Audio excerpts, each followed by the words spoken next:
Totally Football Show, European edition. Today, Riyadh mission. Super Conceição, Supercoppa, Super Comeback. Elsewhere, Dembele is the architect as PSG beat Monaco in the Trophée des Champions. There's a look at Dortmund Bayer as the Bundesliga prepares to come back. And Spain, Barcelona's almighty Olmo own mission and more in this Totally Football Show. Tuesday, 7th of January, 2025. Here in the studio, James Horncastle. Hello, James. Hello, Jimbo. And Julien Laurent. Bonjour. Bonne année, bonne santé. Oui. Très bien.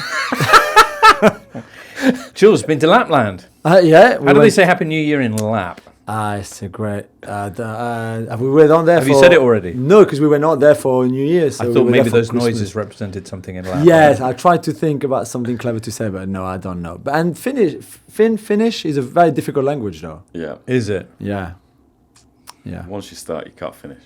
Hey, but it was amazing. So I would recommend Lapland for anyone, big kids or small kids. It doesn't matter so much because my 16-year-old loved it. Loved it. Yeah, we thought of it because we play hockey. You play hockey. Oh, yeah.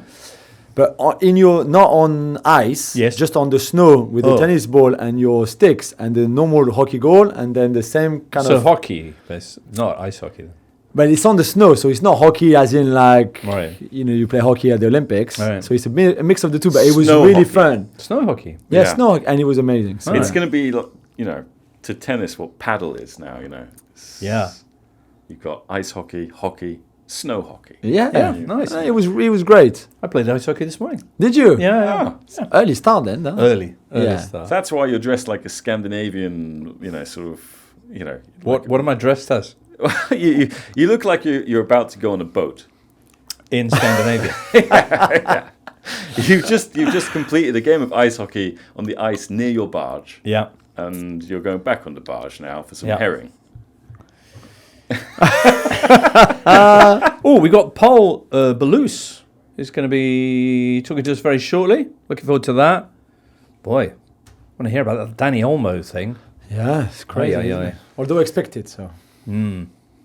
What about a moment of the weekend? What do you think, Jules? I say weekend, but we haven't done a show since the 23rd of December. So that's true. Wow. Lapland aside, football-wise, I would go for something more like really recent. On Sunday night, when Marseille played Le Havre, not so much the game in itself, but right towards the end, Le Havre were 5-0 down at the Velodrome. But Andre Ayew, who's now playing at Le Havre for his second season, scored. Him, the former Marseille captain, star, player, legend, whatever you want to call it. Obviously, his dad played there, his brother played there too. Scored for Le Havre, chose not to celebrate, as you do. And then what happened? The Velodrome stood up in one, all 60,000 of them, to give him a standing ovation, which I thought was lovely. And I think he was very... maybe didn't expect it, although we knew he would not celebrate because he's not that kind of guy. But the standing ovation from the whole stadium was really, really moving, and I think it really touched him. So that was my moment of the weekend. Magnificent. James, what was your moment of the recent hiatus period? It came in a place that Jules loves to frequent. Saudi Arabia. Not Lapland. Not Lapland. Not Lapland. Which is a shame. Although Saudi was very cold, the players were saying. It is winter, after all. It is, yeah. And lots of things you could talk about over the course of the Italian Super Cup. Emerson Royale winning a trophy before Harry Kane, part of that kind of Spurs lot. Diaspora. Also taking out his new manager, Sérgio Conceição, who had to have treatment in the dugout after the game. You saw the physio lifting up Conceição's trousers so that he could apply some kind of stitching or something on his heel. And just the celebrations. Conceição had gone viral whilst he was at Porto for the dance that he does when he's smoking a cigar after winning a trophy. And the Milan players, quite presumptuously, brought cigars or found cigars in Saudi and asked him to replicate it. Right. It's kind of like the Humpty Dance. I don't know if you remember that Humpty Dance from... Humpty Dance back in 90s, Digital Underground. Right. Yeah. I mean, this is a video medium, so if you want to... perform. Is that it? Okay, yeah, it is. Nice. A bit like that, yeah. Yeah. Yeah. But Milan, who last week sacked their coach, Yeah. they were 8th in the league. Yeah. A lot of criticism for the ownership, for how the club has been run, for Zlatan going hiding when he needed to step up.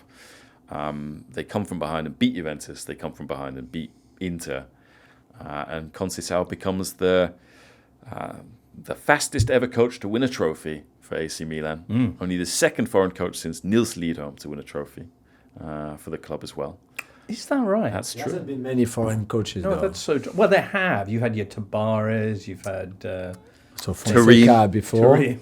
Yeah. But yeah, exactly. You know what I mean? Yeah. Not like Leonardo. Yeah. He won a trophy.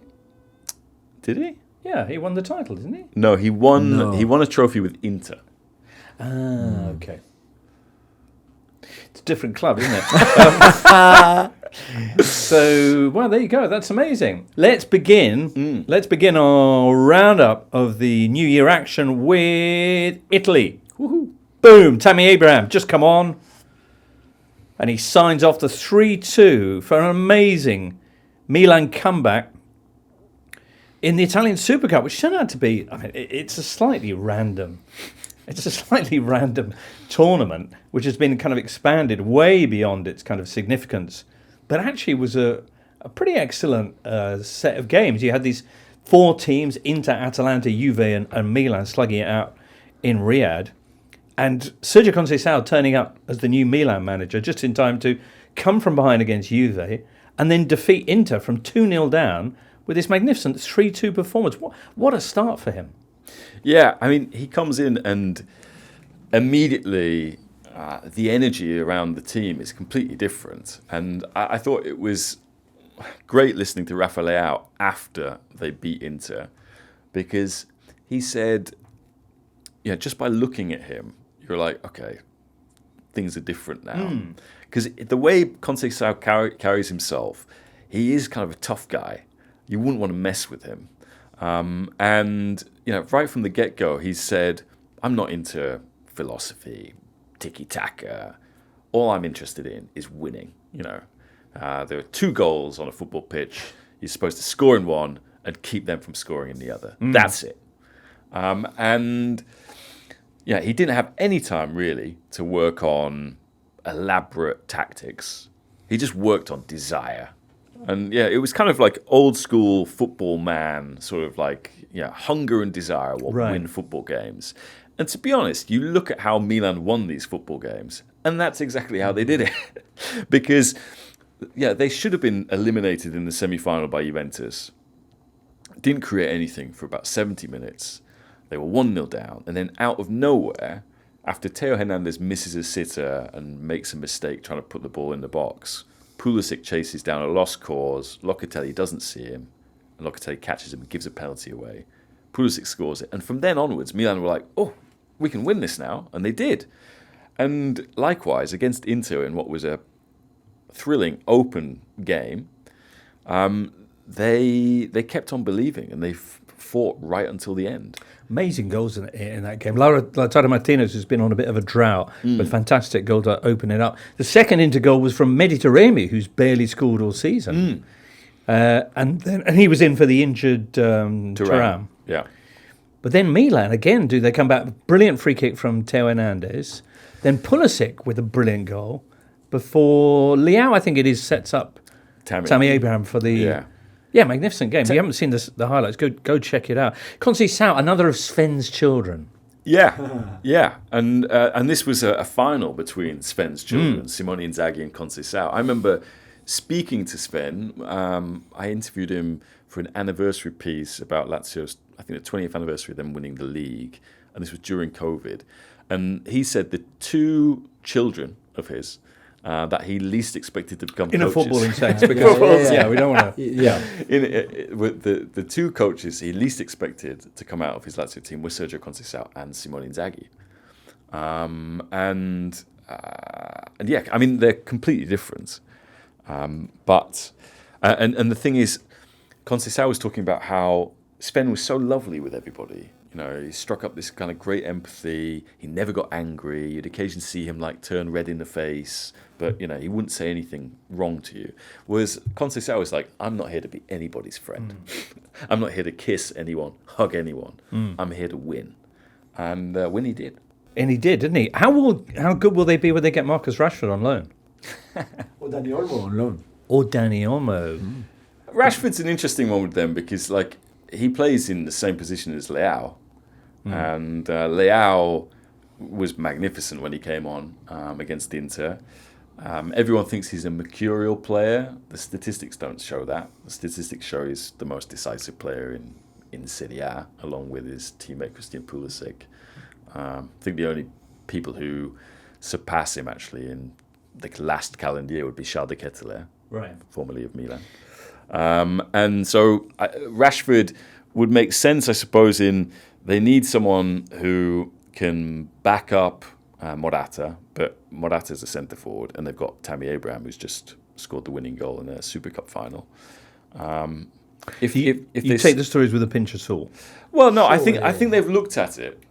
I think what could be interesting here is that Okafor might be leaving in January, but does Rashford really want to go to a club where he's not going to be guaranteed to start?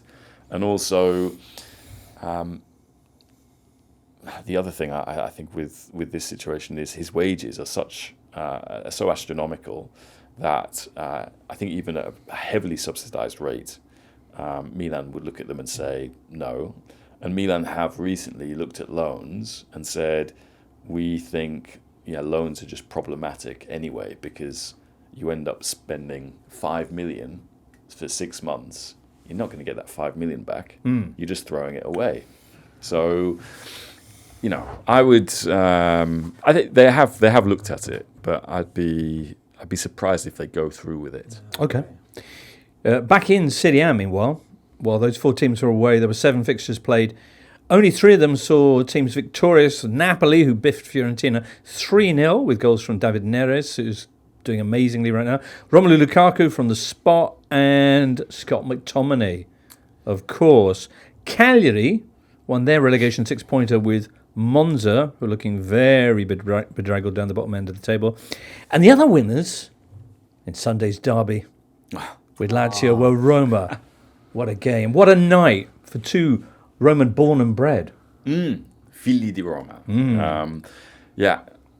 Claudio Ranieri, 73, sort of brought in to rescue his club, I suppose, from a season in which they could have got pulled into the relegation mire, and stabilised everything, has won every derby he's overseen, 5 out of 5, which is amazing, which is pretty remarkable. And then, the big call that he made was to bring back his captain, Lorenzo Pellegrini. Pellegrini, who the fans want gone, even though he's from Cinecittà, so neighbourhood in the city where Fellini used to make all of his films. And the fallout with the fans was based around that he was supposedly one of the ones who'd been rowing against, to borrow the Italian expression, De Rossi and then Juric. Well, and there is this story as well, Right. which has become this urban legend in Rome about when Jose Mourinho was sacked this time last year. Mourinho, for his 60th birthday, had been given a ring by the players, and when he got sacked, the next day, Pellegrini goes to his locker at Trigoria. He opens his locker, and what's there? Jose Mourinho's ring. Right. Almost like you guys have betrayed me. Was there a note saying, "It was you, Lorenzo. It was always you"? And so ever since then, there's been this feeling among Roma fans that, hang on a minute, the coaches keep changing, but the results don't. And who's still here? Oh, it's the players. And it should be the senior players' fault. Pellegrini, Mancini, and Cristante. And so Ranieri, one of the clever things he did was to take these guys out of the firing line, apart from Mancini, so that the team isn't being whistled when it's played, because every time Pellegrini touches the ball, it gets whistled.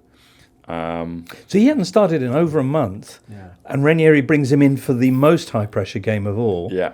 And it didn't take long for his gamble to pay off. To score a beautiful. But how did Pellegrini goal. How did he explain the choice of Pellegrini? Did he say like he just went to have a chat and said, "Do you want to play?" And Pellegrini went like, "Yeah, I want to play."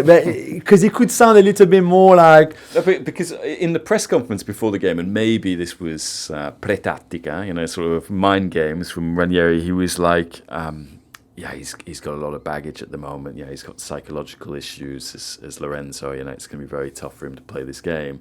And then after the game, he was like, I had a meeting with Lorenzo the day before. He was really pumped up for it, and I saw this crazy desire for that he wanted to play. So I was like, yeah, why not? Let's make him play. So that's a great goal as well. Yeah. Lovely couple of goals from Roma, really. Even though Salamakers scores on the rebound. How direct they were and how well they transitioned. Dybala involved. Big. Yeah, and the brilliant thing was, there was the game was it wasn't that it was lacking needle, but it nothing really kicked off like it usually does. Until the end. Until Koné and Guendouzi really, and Paredes is always in the argy-bargy, but Koné and Guendouzi are good friends. Yeah, right. Not for a derby. Hummels. But then right at the end, Mats Hummels topples over on top of Castellanos. Yeah. And as the two players get up, he suddenly kind of pulls him towards him as if to really start a scrap, and then falls over backwards as though he's been hit. It was a bizarre bit of behaviour from Hummels. but there was then who escaped without any sanction, whereas Castellanos got a second yellow and a sending off. But if you then watch the slow-mo, you see why Hummels reacted that way, because Castellanos, he kicks him. Does he? He properly kicks him in the chest. Right. But then you have this melee. Proper melee. And I like it. There are enough Argentines around to really make this a proper melee. So Paredes, who just talks trash all the time, Castellanos, and then even Dybala. Yeah. Dybala was brilliant at the end, where he's going down to the dressing room afterwards, and he's doing the kind of you talk is cheap, you talk kind of gesture, and then Hummels is dancing. And a great win against a very good Lazio side who were, I wouldn't say they were disappointed, because in the second half they were probably better. And Endika, the Roma centre-back, had a really good game. Hummels had a good game. But Lazio have been, one of the revelations this season. So to win that game was very big. For Ranieri and for particularly Pellegrini. Yeah, Roma move up to 10th, top half of the table now. They are still 12 points behind Lazio, who are 4th. Obviously a bunch of teams around them with games in hand. Juve, for example, 3 points behind them, but didn't play because they were off in Saudi. Brilliant. We'll move on. Let's dial up our friend Pol Ballus and hear about what's going on in Spain. Pol Ballus, Happy New Year. Feliz Año Nuevo. Ah, nice. You Muchas gracias. Feliz Año Nuevo. I just wish you a Happy New Anus, because it's... Yeah. I did. It should be Año Nuevo. Año exactly. Nuevo. Look out for that one, listener. If whatever you like. Yeah. Where did you get your new anus? Yeah. Where'd you... I think the Happy New Year is a broader concept, so I'm going to stay with that. Excellent. Paul, where are you? His parents, you could tell. Like this that's we true. know this I'm in room. my hometown. Yeah, because yesterday it was the last day of Christmas in Spain. We Yes. had the Reyes Magos. The Epifanio, no? Yeah. The three kings.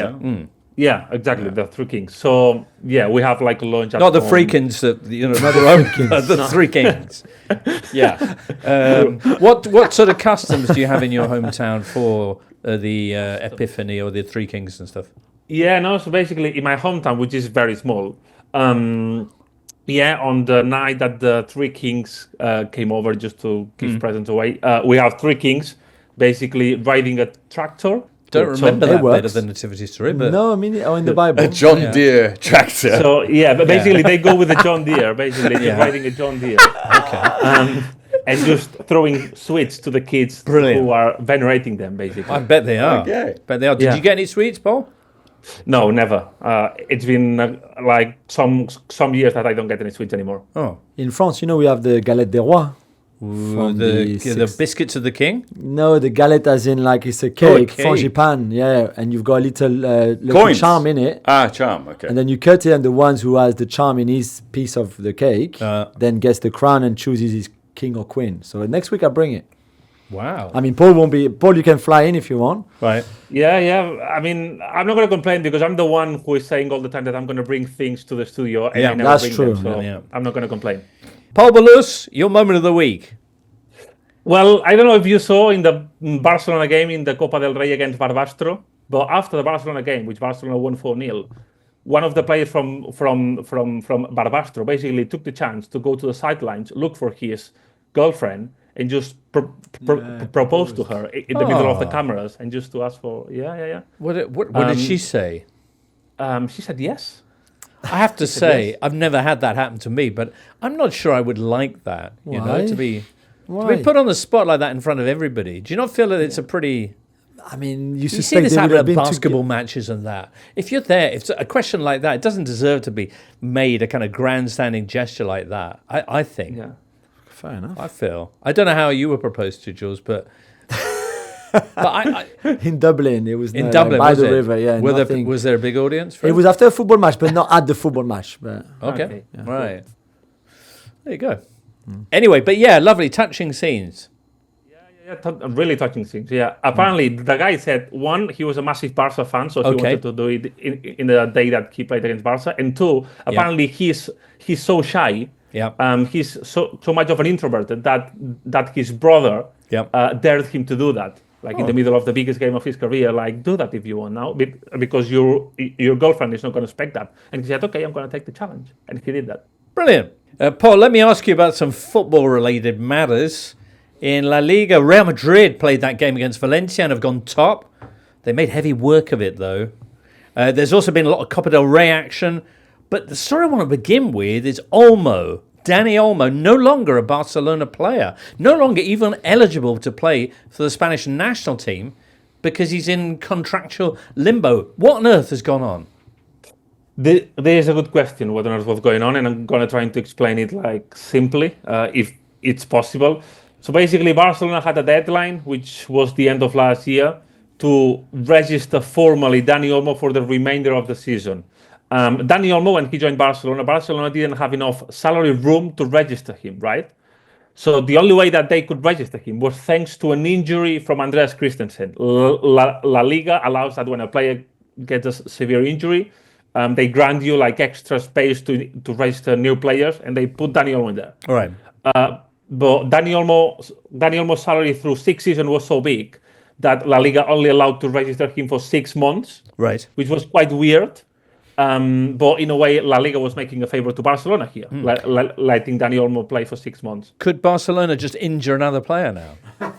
I mean, I think that they are too late now because they missed the deadline to do that. Right. That was the end of last year. And now basically Barcelona missed that deadline, and what La Liga did is unregister Dani Olmo and Pau Victor, which is another player that we sometimes forgot about him, but he's in the same situation. And Barcelona are battling through it in a legal dispute because the plan that Barcelona had to make more money and to have this sort of margin to register him was to sell the VIP exploitation rights of the exploitation rights of the VIP seating of the new Camp Nou, which are not built yet, of course. So Barcelona has done that. They have sold those seats. Have they? They sold them not on time. So they are sort of battling this with the Spanish FA and with La Liga just to decide if that was on time, if it wasn't on time. And it looks like it's all following like a legal route and a legal dispute. That let's see how it's going to be. Is it resolved. today that they're going to court today on Tuesday? Is that right? Yeah, not really to court. They're going to the Spanish government basically, hoping that the Spanish government gives them a temporary permission just to register both players, because both La Liga and both the Spanish FA have rejected that bid. Right. So they are going to a higher institution, which is the Spanish government, and the Consejo Superior de Deportes, which I'm sure that you're going to understand what that means. Yeah, James? Sorry, I wasn't listening. What did you say? Consejo Superior Deportes. Oh, yeah, the Consejo Superior de highest Deportes. sporting council. That's it. Yeah. Impressive. Yeah. I'm just impressed week by week. Yeah. So, so Olmo's got a clause in his contract, which means he can now walk away for free. Yeah, that's They true. paid 50 million euros roughly for him. It's all his wages until 2030 when his contract expires. Wow.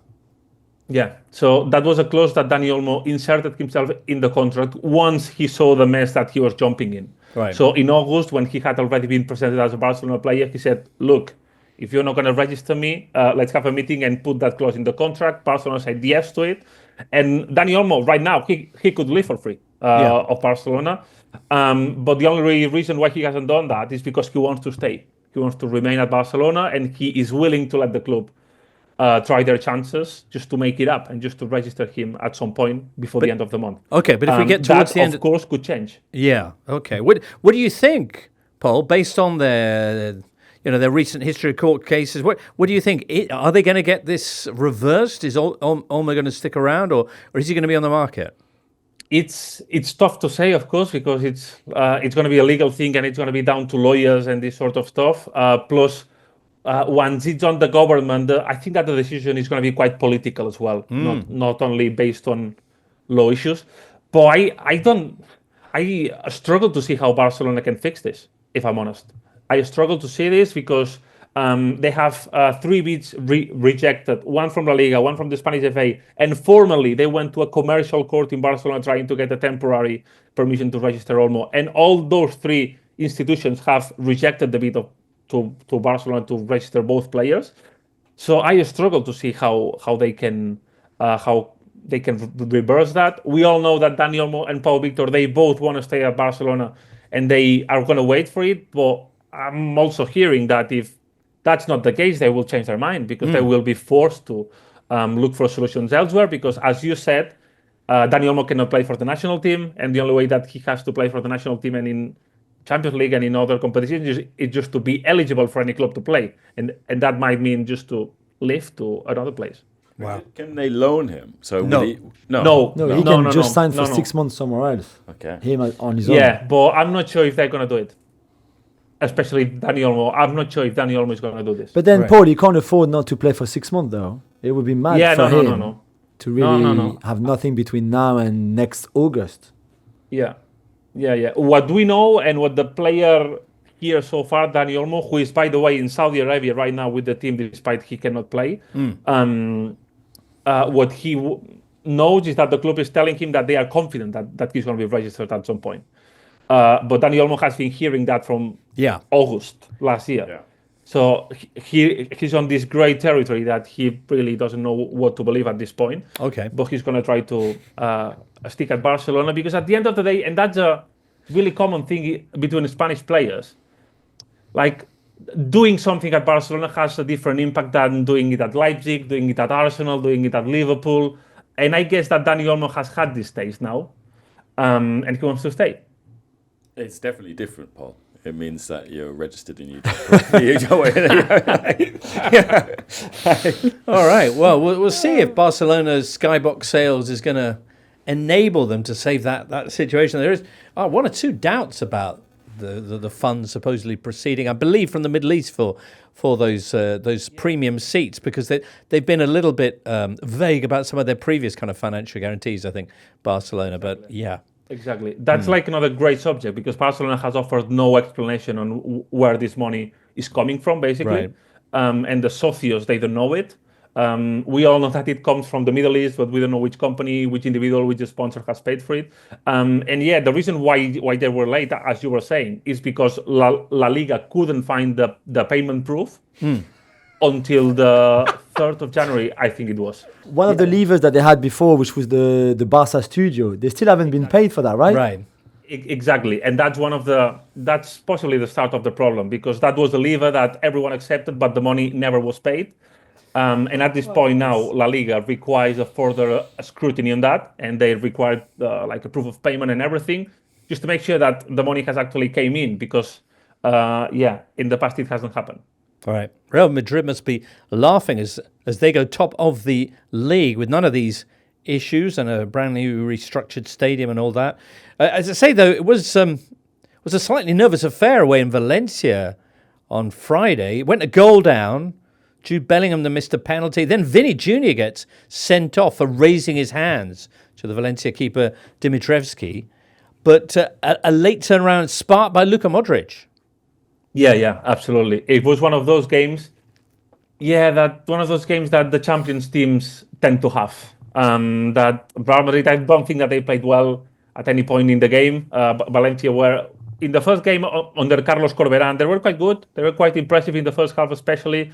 They did everything they could, but then at the end of the game, just for individual mistakes, I don't know if you saw the winning goal of Jude Bellingham. It's an awful mistake by Dimitri Foulquier and Hugo Guillamón with a pass back to the keeper that just was short, and Jude Bellingham take the best out of it. Yeah, one of those wins that Real Madrid get when they have these spirits.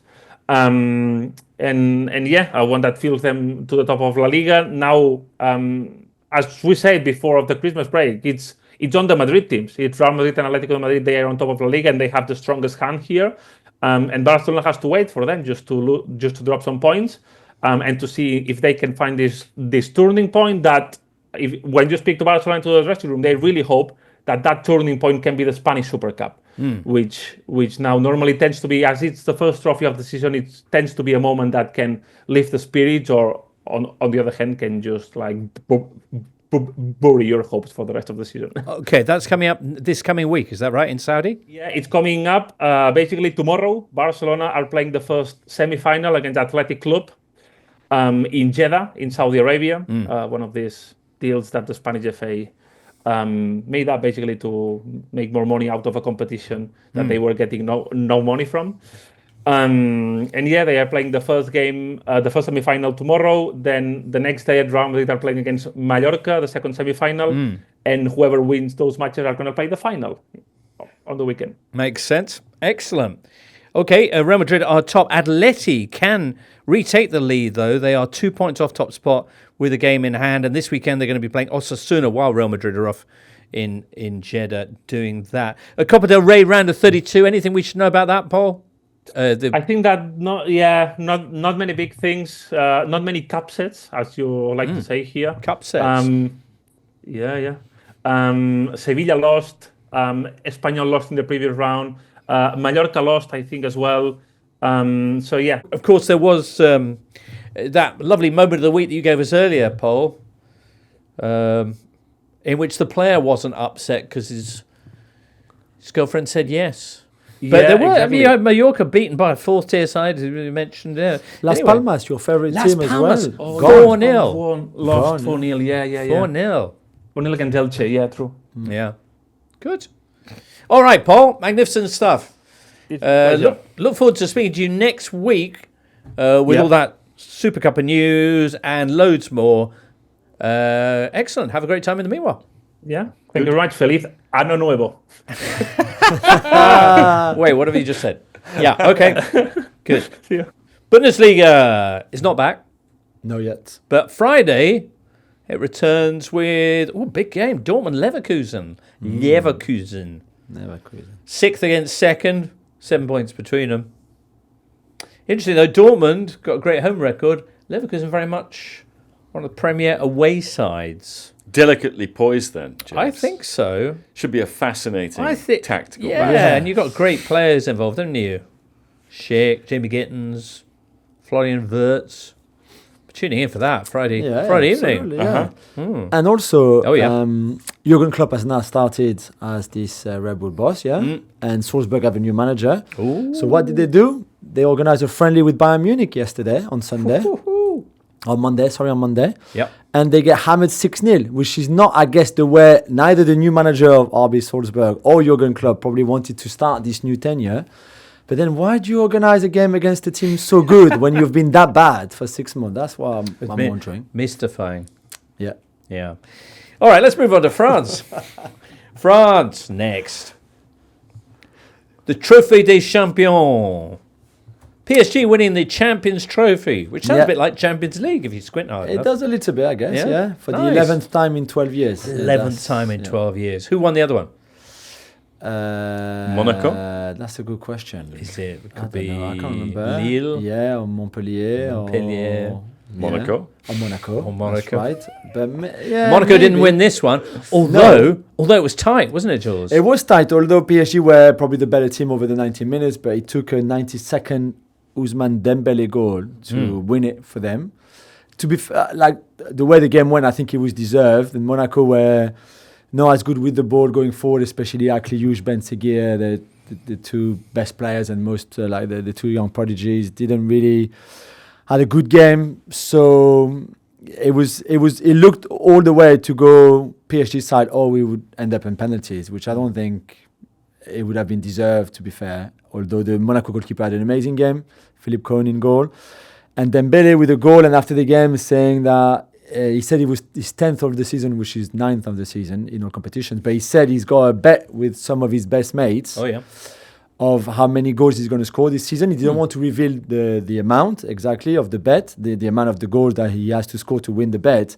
But when we asked him what is at stake if you win the bet or lose it, he said some Rolexes and Patek Philippe's, so watches. So I kind of wish my friends, you, right, and I would have that kind of bet, so I could win another watch. What would be the challenge? I don't know how many shows I do in a year, and then I'm kidding. But good for Dembele. I think anything works as a motivation, right? Even a Rolex watch or a Patek Philippe watch. Even one of those, as opposed to say a Hublot. Yeah, for example. So good on Ousmane Dembele, who's even if he missed again some chances like the whole PSG team, they should have scored 3 or 4. They had 27 chances. This was at the 974 Stadium in Doha. Yeah, that still exists somehow. Still exists. Well, the one made out of recycled shipping containers. Yeah, they promised to dismantle and to give it to another country somewhere. Yeah. They still say that they will do that eventually, but just not now. I know. I have things in my spare room. I've exactly the same attitude. Yeah, same. Speaking of goalkeepers in that game, Gigi Donnarumma returning to the side after that terrible injury to the face that he received in the League match against Monaco, a month ago? Yeah, just before Christmas. And a couple of weeks ago then. With a big scar. Did you see the mark that he has? Yeah. But he played well, no? He played well. He played really well. And it's also the last time, I believe, that we will have a French Super Cup like this. Because from next season, it will turn into what the Italians and the Spaniards are doing. Oh, like a 4-team Like a Final Four, yeah. They want to do the top 3 in the league, plus the winner of the cup. Mm-hmm. And they really are hoping that it will be PSG, Marseille, Lyon and Monaco each year, or at least 3 of those 4 teams, as much as possible, to make it as sellable as possible and as interesting, I guess, as possible. Okay, the current top 4 are PSG, a whopping 7 points ahead of Marseille, who moved a little bit closer with their 5-1 win over Le Havre, which you mentioned earlier. Monaco are in 3rd spot, 10 points behind PSG. And then you've got Lille there in 3rd. But they're only just ahead of Lyon, who also won this weekend. Marseille and Lyon, the 2 standout victories this weekend. Yeah, you're on. Marseille and De Zerbi, really outstanding. They've won 5 and drawn 1 of the last 6 in the league. They were great. I mean, Le Havre are a terrible team, to be fair, but still... We've said before, De Zerbi changing slightly his system and going with a back 3, which was quite unusual for him.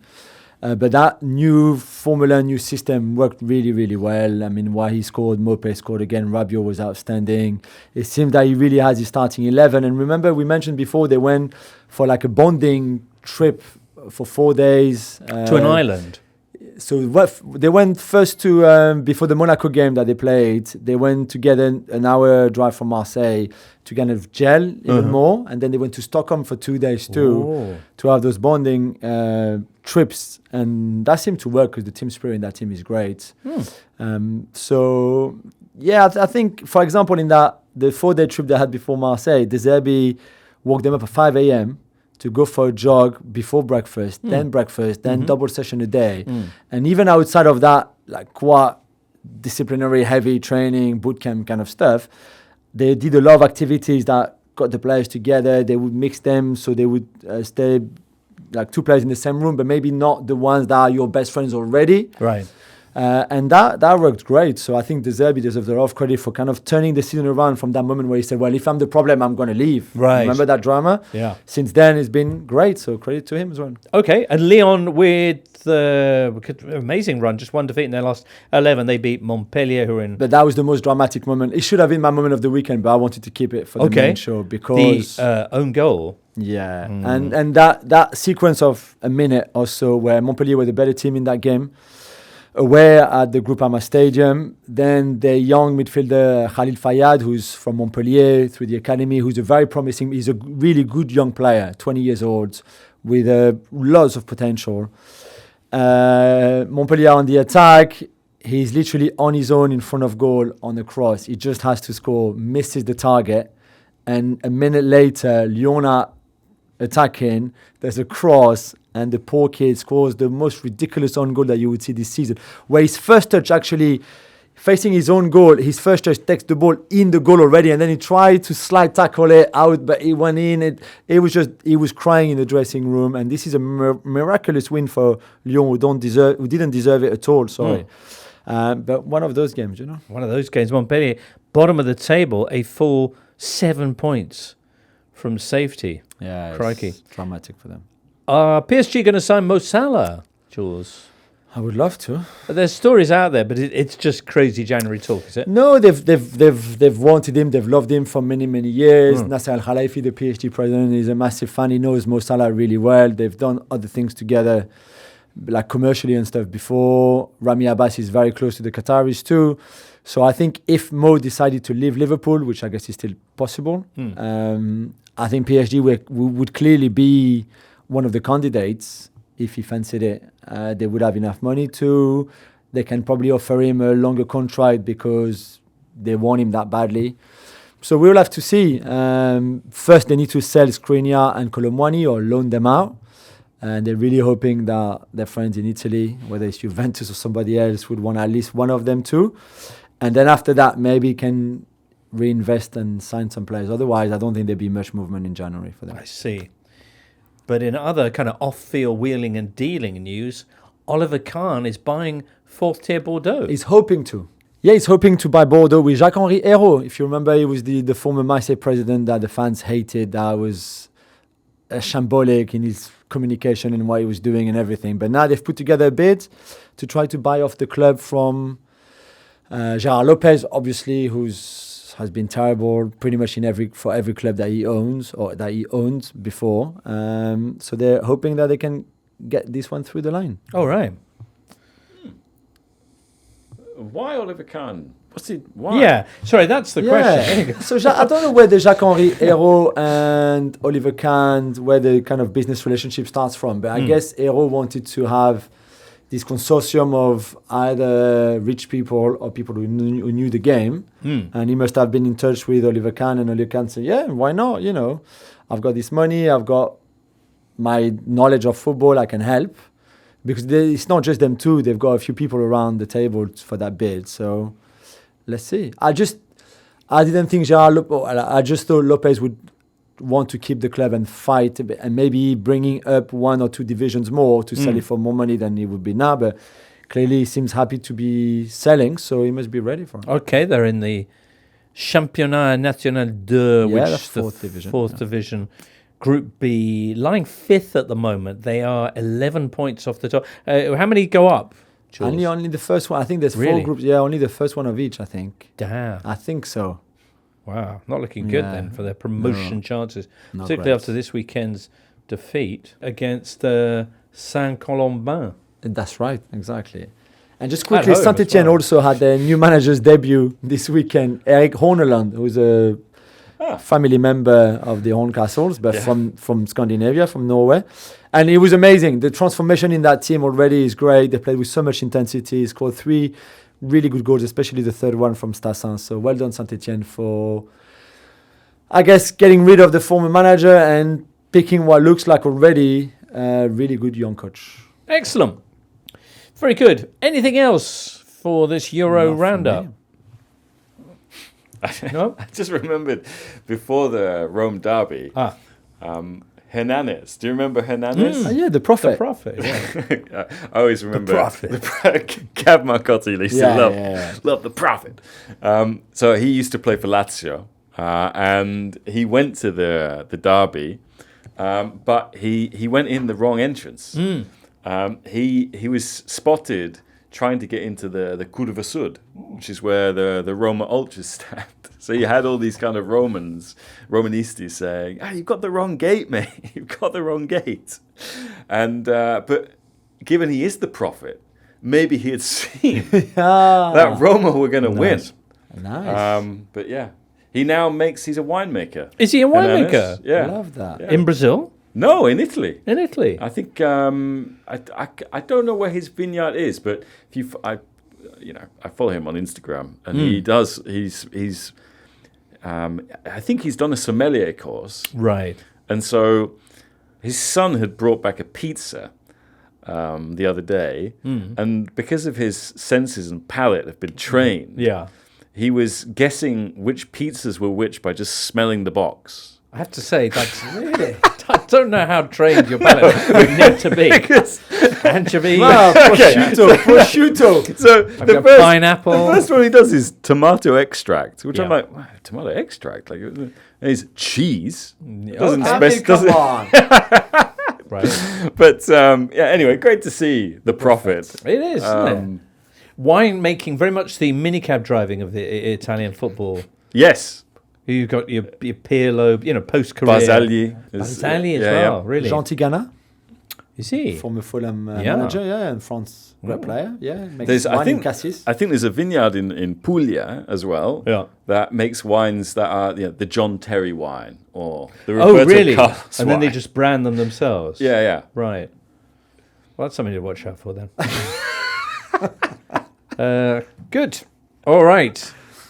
We are going to wrap it up there, listener. Thank you so much for being with us today. We've got a full European football, Totally Football show next week with Sebri joining us with some Bundesliga to chat about, and of course your favourites, Pol and Julien and James as well. Might get some Portuguese news as well. Who knows? Anyway, do join us next Tuesday. The regular show's back on Thursday. For now, though, from all of us here, it's goodbye. The Totally Football Show podcast is available 3 times a week, bringing you all the football news you could reasonably be expected to care about. We've got views, we've got stats, we've got analysis, we've got some of the best football writers around, and the whole thing is absolutely free. So have a listen on Spotify or Apple Podcasts or all the usual places by clicking on the link below.